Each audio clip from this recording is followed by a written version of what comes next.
I've never even done live. Have you not?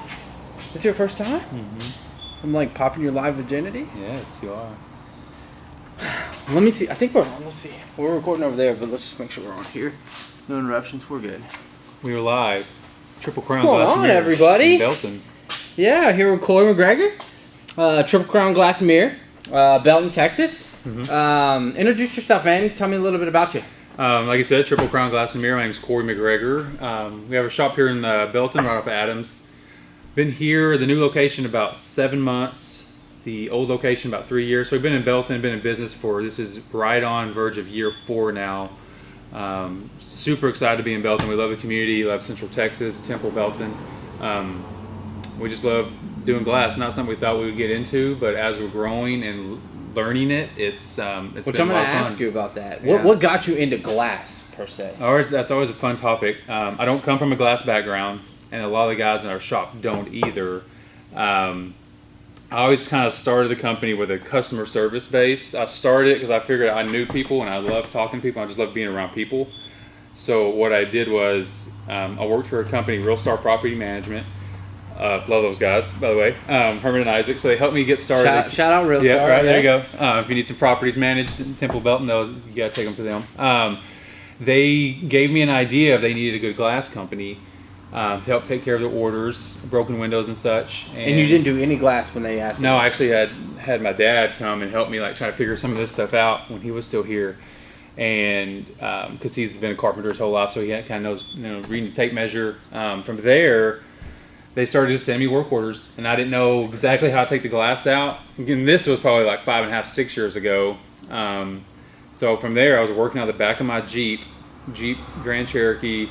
Had a 12-foot ladder sticking out of the back hatch, going to Lowe's, getting glass cut, and just doing small single pane glass.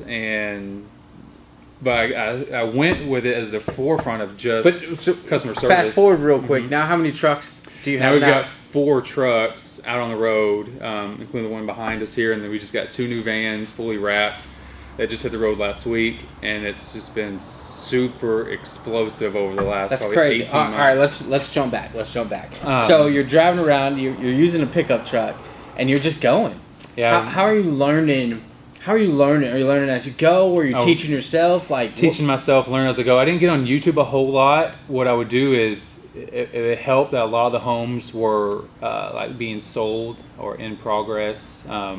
We did a lot of homes while they were living there, but that way I could take the window apart, figure out the inner workings of the springs, the sash, all the little nuances of a window, because that's all we started out doing was just replacing just glass, nothing on showers or custom tabletops or anything on storefront. It was just old single pane glass, and I kind of just would take the glass out and figure out how that glass fit in there. And then the whole other monster of finding suppliers and someone to sell us the glass. How long did you stay in your truck? I stayed in that Jeep Grand Cherokee, man, for probably 8 months. Okay. And like I said, customers would call. I'd go to Lowe's, get the glass cut. I wasn't even cutting it at my own place. I had everything in my garage. Literally started out of my garage, so that's always a cool story. That is, man. I think that's awesome. I think it was in 2013. But what did it show you in business that it was how important it was to have this facility now and all these trucks? Those steps, I know probably at the time you're like, man, I want to grow, I need to be bigger. Right. But you had to take those. I had to take those. I had to go with the experiences, and I had to go with the losses, and I had to start at the bottom, cut my teeth with everything, and we still do that to this day on some bigger projects. But now we know what we're doing now. But it's fun to talk about it, not coming from a glass background, and like you said, just going through the experience, looking back on it, I'm so grateful for the relationships that we built. We still help with and work with customers to this day from day one. So that's fun, keeping that customer base and the retention. But it's very, very humbling to think about where when my wife posted a picture probably a year or 2 ago of me working on this old school place downtown Temple. I was on this 12-foot ladder, shouldn't have been up there doing it by myself, but I was just getting the job done. I knew I would say yes and figure it out later. but it's super humbling to think about where we came from, and then just like the community that we've grown into here in Temple Belton, and being a part of. What was that first step, man? Like in business, coming out of the garage and in that truck. What was that first step of getting an employee? It was scary. Like when I was working at Real Star, I would have the glass delivered to their shop, even though I was out doing stuff for them. And I was like, I don't see how I can pay somebody else, much alone myself. And it's just like my small thinking, much less have a 3,000 square foot facility we got 6-7 guys on staff and Nicole in the office.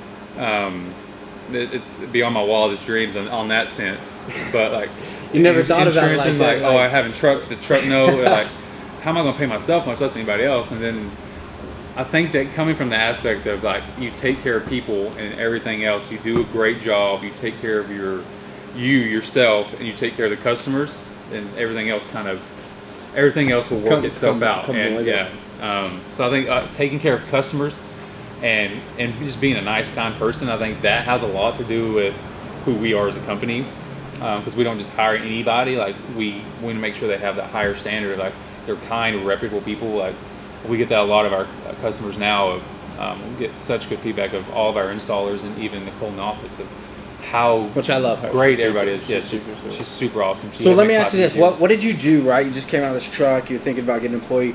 Do you remember your first big job? Mm-hmm. Like that one you were like, oh man, I got this. I was working downtown Temple. And we just went by there yesterday because they called us in for another piece of glass. But this was 4 years ago.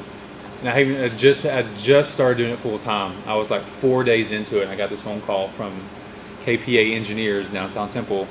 That all their glass was fogged, and it was 2 stories. It was like 65 windows, and I was like, "Oh, this is a huge undertaking." And they recommended to me, I believe, Tri Supply, who we've been doing all their work too for a couple of years now. The guys there are great, but I was super nervous. I was like, I don't know how I'm gonna do this job, so I brought in a friend of mine from Austin and helped me look at the job. And like looking back at it now, it's like it's something we do all day, every day.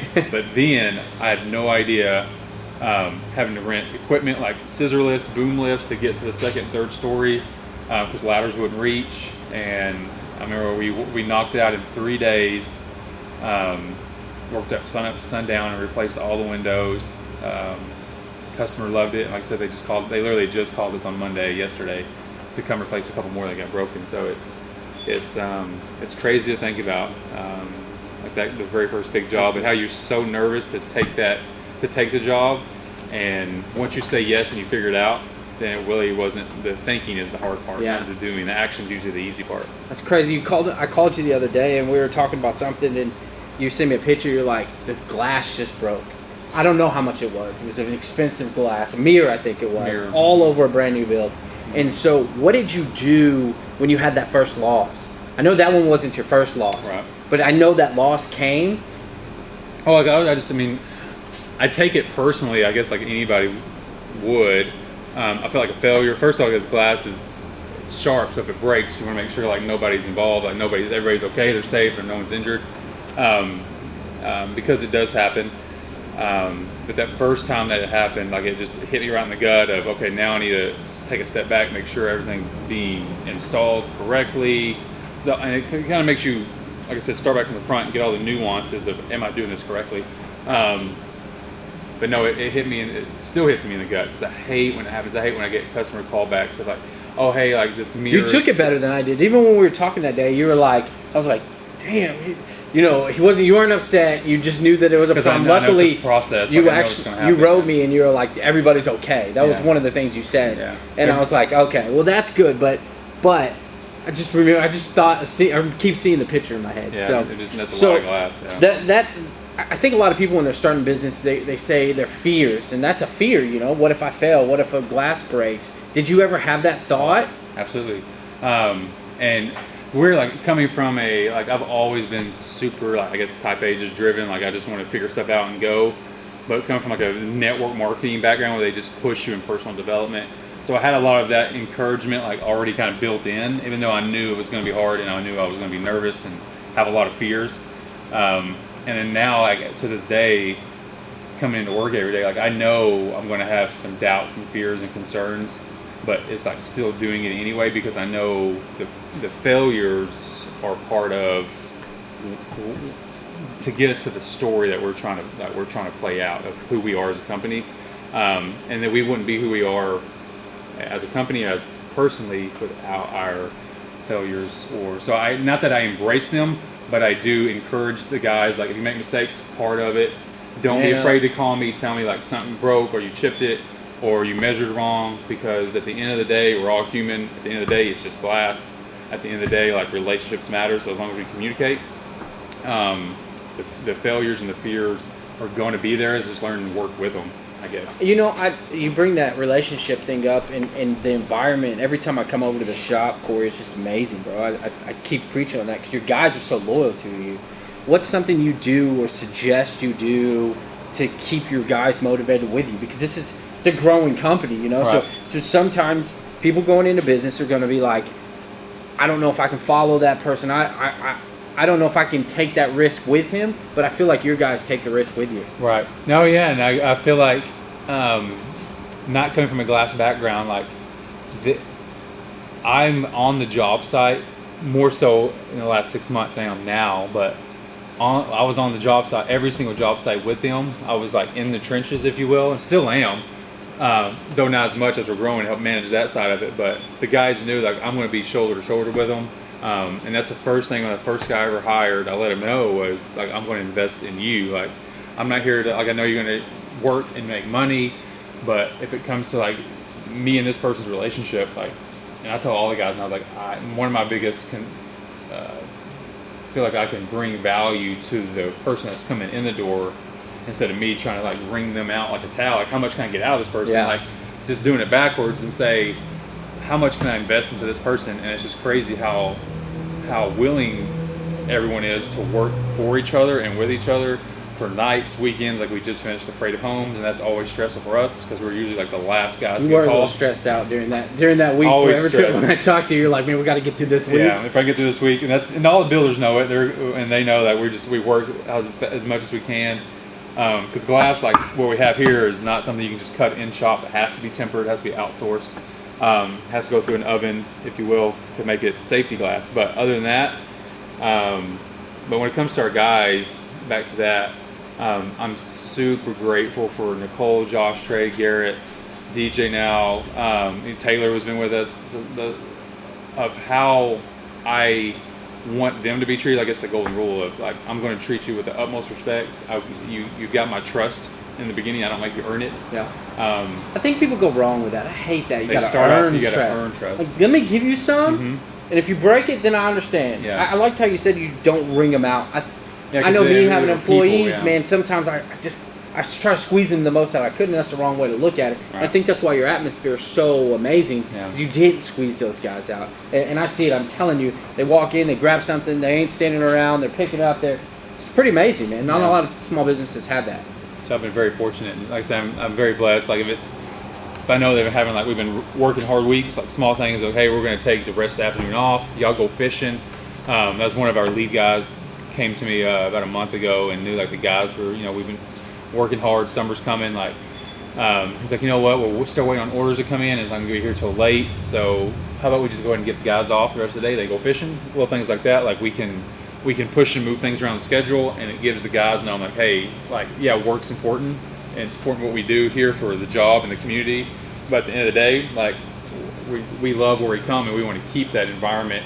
So that's why we try to invest, like, I'll order pizza for the rest of the day, and we'll do this, or I'll meet you at a job site, and I'll have food delivered, for whatever we can do to, hey, my boss cares about me. It's not he's just sitting there back there trying to write checks. Like, to me, at the end of the day, like, the legacy is that, thinking of that eulogy type deal, is relationships. And the relationships are the biggest thing. So you guys pretty much service everywhere. What is, like, your location, and how did you go about determining how far you can go and wouldn't go?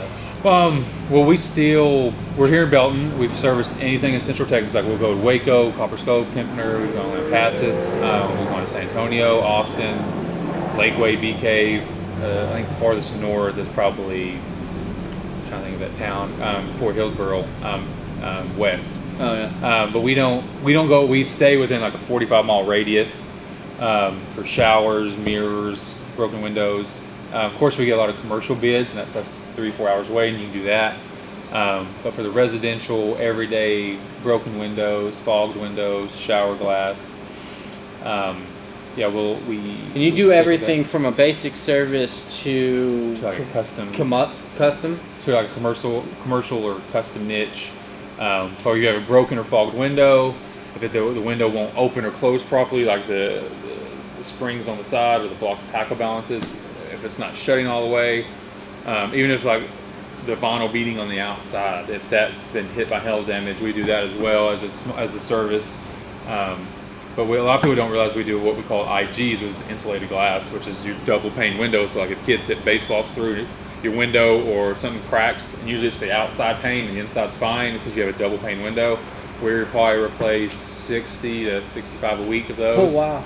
Quite a few of those. In shower, like the one here, the shower glass, we probably do, I don't know, probably say 15 to 17 showers. How many of these did you break throughout the years? Because I've watched some videos of you like on this table, going, and I'm like, yep. Is it supposed to be cut that way? Yeah, some of the thicker stuff, yeah, it's crazy how it doesn't break and it does break. This stuff isn't supposed to break. Like we can take a hammer right now and I can hit it 20 times and it won't break, but I can take a hammer and expose one of these edges, it's got the blue corners on it, and I can just ding it and it'll explode. So we're gonna have to get that on video because I gotta see that one. We could do that. And that's why, like at the end of the day, if we have mismeasures or if the supplier will send us like the wrong cutout for the hinge that we're using, what we'll do is have the guys, like it is a stress reliever, like when you got these big panels of glass and you throw a rock or you get to chip the edge, like you just see glass explode. Yeah, that's cool. I feel like that's everybody likes to have a little bit of a breakage or break something. Oh, for sure. Yeah, it's a good stress reliever. Yeah. I feel like it is. So we'll get that video. We have to do that. But so you broke a few? Quite a few, yes. And like on job sites, and the guys like, hey, the shower glass broke. It's very rare that it does, very rare, but it does happen. Like there are some defected or weak spots or some things happen, but it's. How long does it usually take if someone called right now and was like, Corey, I need this glass? How long does it usually take you to get a glass? Like a tempered piece of glass like this, the safety glass. If we ordered it today's Tuesday, if we ordered it, we could probably have it here next Tuesday. And it's got like custom cutouts to go on the wall or for your handles. It's got for the hinges. It's got all the custom hinges cutouts. So templates that we put in, and we do our own deductions in shop.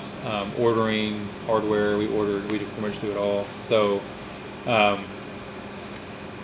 just giving the client as much information, as much choice for like their hardware and colors, and not just keeping it standard, but the full handles and stuff. Okay. So we're cutting it usually short on time. You got a meeting to be at it too, or an install. So what services do you provide? Let's hit it with that. Where can they find you at? Okay. And you are hiring. Yes. Okay. We're looking for a service tech. Mm-hmm. If anybody knows any service techs or anybody looking for a position, we'll leave the website link. You can go over and send your resume. So he is looking for guys, and that post will be out later. So what services do you provide? And then I'll have one more question for you to exit. Okay. Services we provide, a lot of times just to keep it under the umbrella and quick, we always say we do anything glass outside of automobile glass. We get that question all the time, but we don't do anything automobile. Like when it comes to custom tabletops, pool fences, like when you see like in Dallas or Austin, there's not so much here. We've done a couple, but where they have like an actual pool fence around the pool, we do that glass. A frameless shower, custom glass, custom mirrors. If you want the TVs behind the mirrors, we can do that. We can make marker boards, display boards with the glass. Broken windows. If you have a fogged or sweating window and there's sweating in between the panes, we replace those all day long. We're starting to get into like the steel side. I've had a buddy of mine that's in Arizona that's really starting to pick up with the steel showers. We do the grid series all day long, or we're starting to get those, popping those up quite a bit. Like when you see those steel frame mirrors, we're starting to make those in-house now. So anything glass we can take care of. Besides automobile. Yes, sir. Okay. Well, yeah, if you guys need anything from Corey. So to exit, bro, one tip that you could give a startup guy looking to grow his business from ground zero. Ground zero from day one. Trust the process. Be patient. Okay, I know some of the stuff we probably hear from Gary Vee, but like you're big. Yeah, I love Gary Vee. Yeah, I'm big on Gary Vee. Is patience. It's not going to happen overnight. relationships are going to take you wherever you want to go, and you have to have, besides that internal like fortitude to want to get out of bed in the morning and not just make money, but like make a difference, make an impact in your community or like the world, wherever your vision is.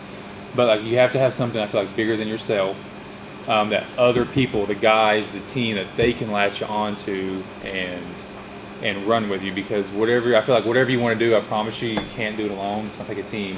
So like I wouldn't dare go anywhere that I'm wanting to go with the company outside of having a team. Like it wouldn't happen. So I try to always keep that in mind of whatever we need to do, it's a team. So I love it. That helps. It does, bro. So thanks you guys for tuning in. I'll